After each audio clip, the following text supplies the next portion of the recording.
नमस्कार. ऐकून महाराष्ट्रामध्ये आपले स्वागत आहे. छत्रपती संभाजीनगरमध्ये महाराष्ट्र राज्य अपंग कर्मचारी संघटनेच्या वतीनं आर पाटील यांचा सेवापूर्ती गौरव प्रतिनिधी सोहळा उत्सवात संपन्न झाला. छत्रपती संभाजीनगरमध्ये मौलाना आझाद रिसर्च सेंटर येथे हा कार्यक्रम उत्सवात संपन्न झाला.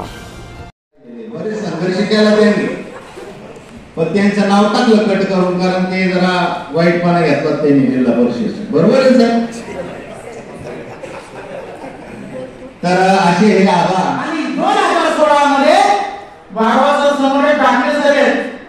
2016 मध्ये जेव्हा या छत्रपती संभाजीनगर पंचायत समितीमध्ये समायोजन झालं तर दिव्यांगांना सुट्ट्या घ्यायच्या बंद करता येत नाही असं सगळं युवक म्हणायचे ना. डॉक्टर सर बारवा सर, मी जेव्हा युवकडे जायचे बारवा सर डॉक्टर सर म्हणायचे आबा जाना एक महिना मी झाला युवकाचे गुण घरी बसणार, कारण त्यांचे जवळचे लोक हे तालुक्यामध्ये त्यांना बसवायचं होतं.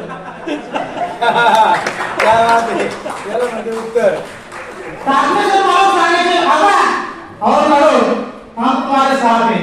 तिकडून राजेश पवार फोन करायचे आबा असं चालू करायचं संघटनेचं, पण मला कुठं जाऊन पटायचा. 4 कॉलेज असो किती असो, फक्त 20 दिवस झालेलो होतो. काढली गाडी बिडोकडे युवकडे शिवकडे कोणीच मला आवाज नाही घ्यायचं. माझ्या डोक्यात आलं रात्री 8ला डांगर साहेब होते आयुक्त. डांगर साहेब बघण्यात गेलो, कोणीच जाऊ द्यायचे नाही. म्हटलं मला भेटायचंय. जाऊन गेलं तिथं दाखल होते अंगावर. जाऊन तिला पोलिसांनी मला सोडलं. साहेबांना फोन केला येऊ द्या म्हणे. मी सांगितलं साहेब असं असेल. साहेब उचलला फोन शिवला लावला आणि दाखले सरने इथं परदेशी साहेब होते ना, तर त्या वेळेला कुठं आमच्या दिव्यांग बांधवाला न्याय मिळाला आणि 15 ते 16 दिव्यांग बांधव इथं जवळपास आहे. त्यामध्ये आमच्या त्यावेळेस गोष्टी असतील, गवळी मॅडम असतील, हे पिसाजीला आले, सातारा तांड्याला निवडकर सर आले, असे बरेच 15-16 लोक असे नावं त्या ठिकाणी संघटनेमध्ये काम करत असताना मी कधी पाहिलं नाही. मी आजारी आहे किती आजारी असू द्या, ऊन असू द्या, पाऊस असू द्या, काळजी गाडी हजर.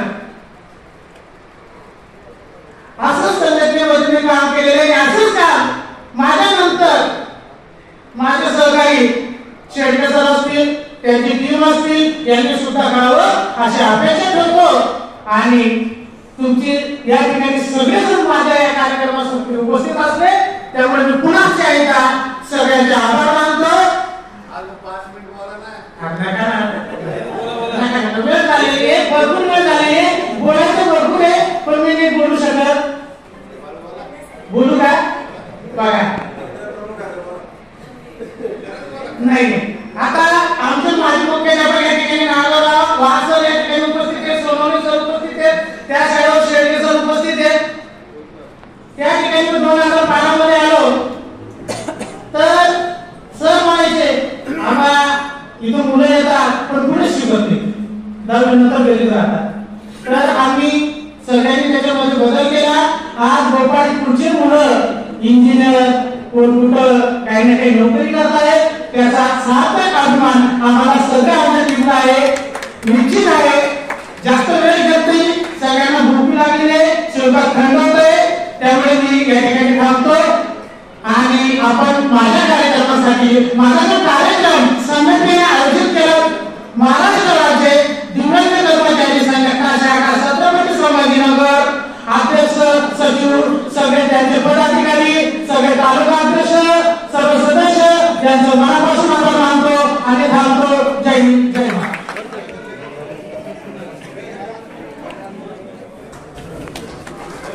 जिंदगी तो उसी की होती है जो औरों के लिए कुछ करे. जिंदगी तो उसी की होती है जो औरों के लिए कुछ करे, वरना अपने लिए तो हर कोई जीता है. आपले सर्वांचे आधारस्तंभ एक हात जो दिव्यांगाच्या पाठीशी उभा होता, एक कान जो त्यांचा प्रत्येक आक्रोश ऐकत होता, एक डोळा जो त्यांच्या दुःखाची खोली ओळखत होता, एक पाय जो त्यांच्या मंत्रालयाच्या प्रत्येक पायरीपर्यंत जात होता. असे आपले तुमच्या सर्वांचे लाडके आबा सेवानिवृत्त झाले आहेत. त्यांच्या या सेवानिवृत्तीच्या कार्यक्रमासाठी आवर्जून उपस्थित असलेले आजच्या या कार्यक्रमाचे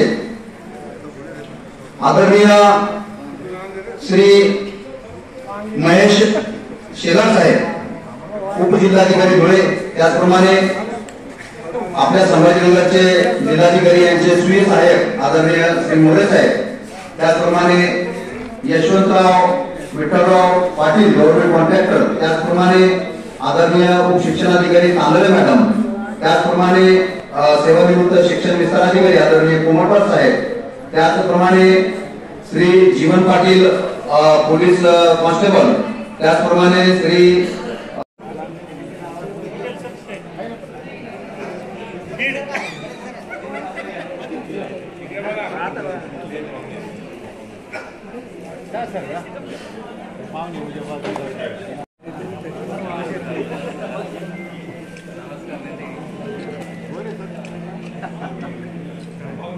रूपचंद पाटील आमचे महाराष्ट्र राज्य अपंग कर्मचारी अधिकारी संघटनेचे जिल्हाध्यक्ष तथा विभागीय अध्यक्ष हे 30 मे 2025 रोजी सेवानिवृत्त झालेले होते। ते शिक्षण विभागामध्ये त्यांची प्रदीर्घ 39 वर्ष सेवा त्यांनी दिलेली होती। या सेवेमध्ये आर पाटील सरांनी कित्येक दिव्यांग कर्मचारी, अधिकारी, सुशिक्षित बेरोजगार यांच्या कुटुंबाला हातभार या ठिकाणी दिलेला होता। त्यांच्या हातून कित्येक दिव्यांगांचं या ठिकाणी भलं करण्यासाठी आर पाटील सरांनी हाडाचे मणी आणि रक्ताचं पाणी या ठिकाणी केलं आणि प्रचंड ऊर्जा शक्ती असलेलं व्यक्तिमत्व ज्या दिव्यांगत्वावरती त्यांनी चांगल्या पद्धतीनं मात करून या दिव्यांगांना एक आर्थिक आणि सामाजिक प्रबळ या ठिकाणी सशक्त बनवण्यासाठी आर पाटील सर या ठिकाणी ऊन तहान या ठिकाणी कोणत्याही संकटाची या ठिकाणी तमा न बाळगता हे दिव्यांग कर्मचारीसाठी धावत पळत असत। यांच्या आयुष्यामध्ये प्रचंड समस्या या ठिकाणी आल्यात आणि दिव्यांगांना योग्य तो न्याय द्यावा, दिव्यांगांना या ठिकाणी अभय मिळावं। दिव्यांग बंधू भगिनी अत्यंत समस्येमध्ये प्रतडीत असतात। अधिकारी वर्ग त्यांच्यावरती वेगवेगळ्या पद्धतीने दबाव आणतो किंवा त्यांना या ठिकाणी जाणीवपूर्वक मानसिक त्रास देण्याच्या हेतूने या ठिकाणी काही अधिकारी वर्ग छळ करतात। या छळाच्या विरुद्ध आर पाटील सर यांनी प्रचंड मोठ्या आवाजामध्ये या ठिकाणी मोठमोठे आंदोलनं, मोर्चे, त्यांना दिव्यांगांना सहाय्यक तंत्रज्ञानामध्ये स्कूटर विथ अडॉप्शन या ठिकाणी देणारा हा प्रथमच जिल्हा या ठिकाणी होता। आर पाटील सरांच्या नेतृत्वामध्ये शिक्षकांना मिळणारे कर्णबधीर यंत्र असेल, त्यांना ब्रेन लिपीचे यंत्र असतील किंवा दिव्यांगांना सहाय्यक तंत्रज्ञानामध्ये स्कूटर विथ अडॉप्शन असेल, हे प्रचंड प्रमाणामध्ये एकमुस्त या ठिकाणी मिळालेलं होतं। आणि आर पाटील सर एक कुटुंबासाठी सुद्धा कुटुंब प्रमुख म्हणून अतिउत्तम माणूस या ठिकाणी होते। एक मित्र म्हणून सुद्धा त्यांच्या कार्यकाळामध्ये त्यांनी प्रचंड मित्र परिवार आपण या ठिकाणी बघत आहात। त्यांच्या या नेतृत्वामध्ये खूप प्रेम करणारी लोक यांच्या समवेत या ठिकाणी होती। आबांनी गेल्या 4 नोकऱ्या सोडून ही 5वी नोकरी या ठिकाणी धरली। या 5व्या नोकरीमध्ये आबांनी खूप लोकांचं या ठिकाणी मानसिक आणि आर्थिक आणि एक कौटुंबिक समाधान राबण्यासाठी प्रचंड या ठिकाणी मेहनत घेतली। आर पाटील सर हे एक अवलिया व्यक्तिमत्व आपण या ठिकाणी बघत आहात। यांच्या आयुष्यामध्ये खूप यांनी वेगवेगळे संकट या ठिकाणी झेललेली आहे। त्यांच्या संकटावरती मी एक 4 ओळीची या ठिकाणी कविता मी तुम्हाला सादर करतो। आबा तुम्ही नसता तर कुणी उभारला असतं हो हे प्रचंड आबाळभर दुःख, आबा तुम्ही नसता तर कुणी उभारला असतं हे दिव्यांगांचं भलं मोठं साम्राज्य। आबा लाज आणि वेळ कधीच मांडले नाही तुम्ही प्रदर्शनामध्ये, आभाळभर फाटलेल्या अडचणी या दिव्यांगांच्या शिवताना शेवारत असताना तुम्ही ठासून मांडल्यात तुम्ही आमच्या आभाळभर बळबळणाऱ्या जखमांच्या वेदना। तेव्हा कुठे भयमुक्त झालात आसमंत सारा, शारीरिक वेदनांचा कधी भाऊ केला नाहीत आबा तुम्ही शारीरिक वेदनांचा कधी भाऊ केला नाहीत। तुमच्या रक्तामधून तुमच्या धमन्यांमधून वाहणारं रक्त हे आमच्यासाठी लाईफलाईन केलं आणि बेघरांचं आयुष्य कित्येक घरांना या ठिकाणी तुम्ही दिलं। आबा असावी कारकीर्द तुमची अशी पुढची की आसमंत खजील व्हावा, आरोग्य उत्तम लाभो तुम्हाला चोहीकडे, आबा हे नाव गुणगुणत राहावा, आबाच हे नाव गुणगुणत राहावा।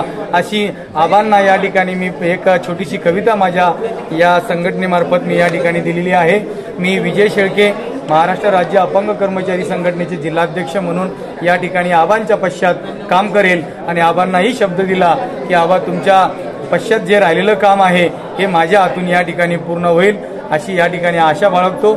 मला आपण या ठिकाणी बोलण्याची संधी दिली त्याबद्दल मी आपला खूप खूप ऋणी आहे। धन्यवाद।